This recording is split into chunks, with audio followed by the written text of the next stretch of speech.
We be getting it in. Come on, we getting it in.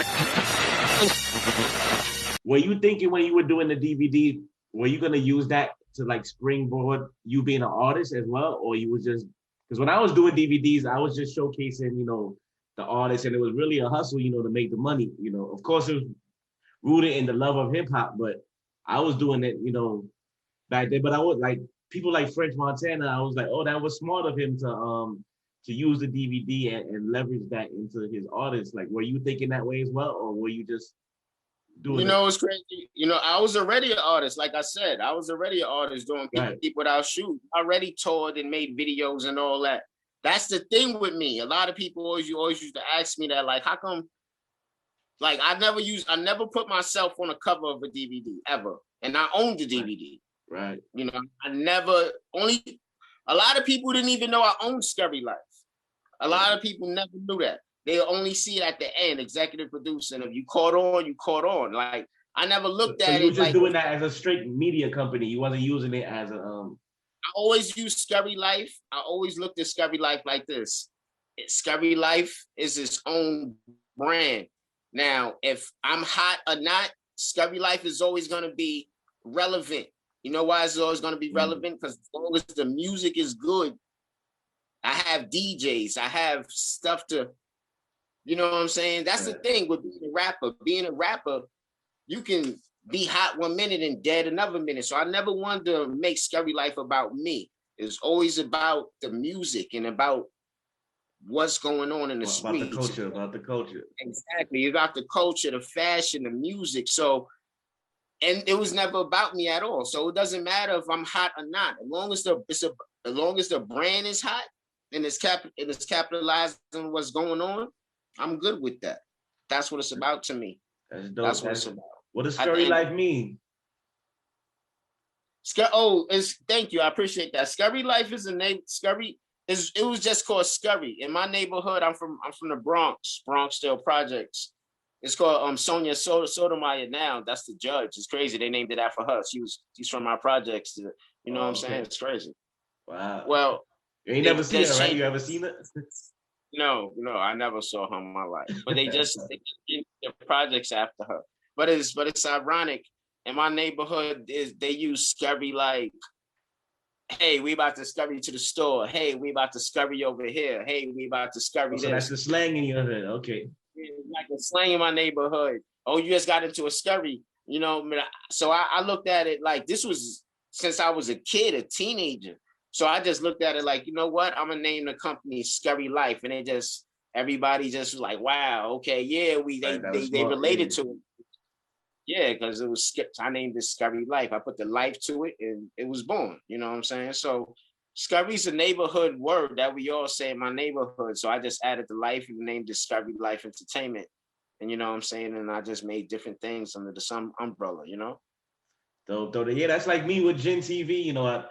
GINTV stands for getting it in. And that's something that niggas was just saying. And then saying getting it in, I just noticed it's like GIN. I was like, oh. Yeah. Exactly. Hey, yo, I always used to say that. That's a dope name, GINTV, because I always knew what it was. You know what I'm saying? I always knew what it was.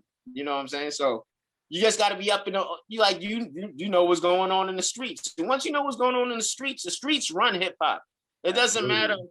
It doesn't matter. I always try to tell cats that, like, it doesn't matter what you do. You could be in the ballrooms all day, but at the end of the day, the culture, the streets is gonna tell you what's hot or what's not. We be getting it in. Come on, we getting it in. Once I started seeing the mixtape slow down, I was like, okay, this DVD game is a wrap. And the phones, one is a big part in the music industry. And and phones had to do a lot to do with the DVD game. It's like boom, because at the end of the I remember it was a time a label will call you for anything. Hey, come through. We have a release party and such, and you come through. They tape it, and then they want you to tape it. You go home, you edit it, and you put it on the internet. All this meet and greet and all that. Exactly. The internet changed the game too, technology. So it was like, okay, now people got their phones and all that.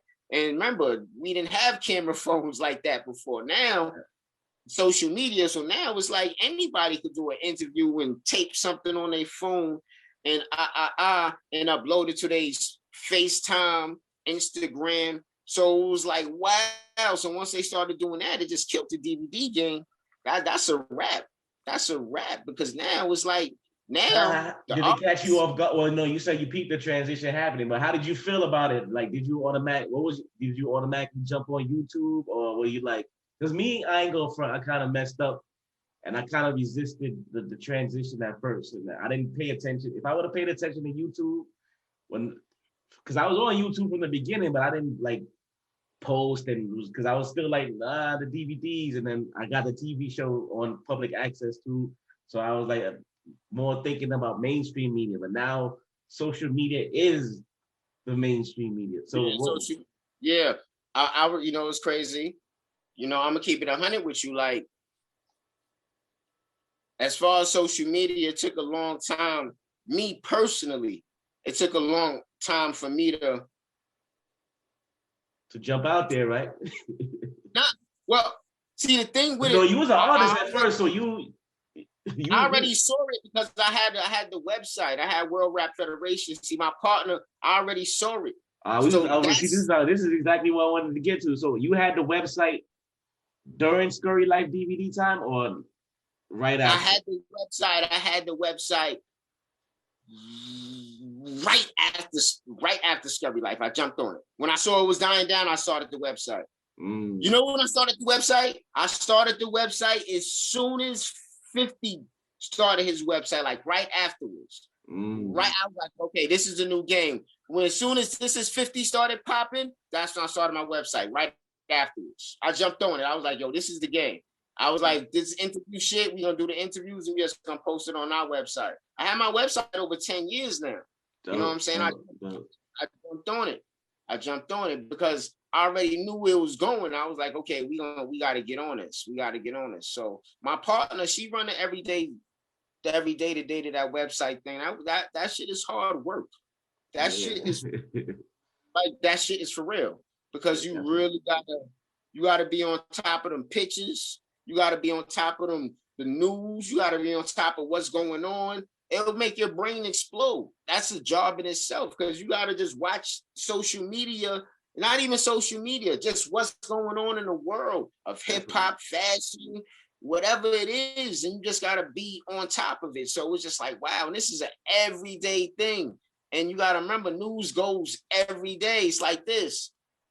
So it's like, I was like, wow. So I had to jump on that. GINTV.com.